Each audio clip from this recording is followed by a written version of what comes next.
খুবই ভালো লাগছে এসে।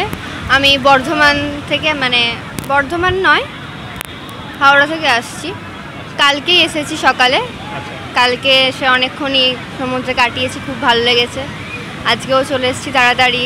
কালকে খুব যেহেতু ভালো লেগেছিলো, আজকে তাড়াতাড়ি এসেছি। সকালে আগে পুজো দিয়ে এসেছি, খুব ভালো। তবে কালকের থেকে আজকে জলের ওয়েভটা একটু বেশি আছে, ভালো লাগছে। কেমন লক্ষ্য করছো? কালকের থেকে আজকে একটু কম লাগছে, কালকে একটু বেশি ছিল। কালকে আরো বেশি ছিল? হ্যাঁ, কালকে একটু বেশি ছিল। আচ্ছা, এখানে মূলত পুরীতে আসার মূলত কারণ কি, বিশেষ আকর্ষণ কি রয়েছে এখানে, কেন মানুষ আসে, কি বলবে? এটা আমার ফার্স্ট টাইম, যদিও সমুদ্র অবভিয়াসলি। আর জগন্নাথ ধাম তো রয়েছে? হ্যাঁ, ওটা তো আছেই। মূলত আকর্ষণ জগন্নাথ ধাম, তাই তো? হ্যাঁ। আচ্ছা, কি নাম তোমার? দিয়া ব্যানার্জি। কি করো? আমি ফার্স্ট সেমে পড়ছি, ইংলিশ অনার্স। আর আমি একজন মানে পিয়ানিস্ট, পিয়ানো বাজাই। আচ্ছা, তো তাদের সাথে এসেছো?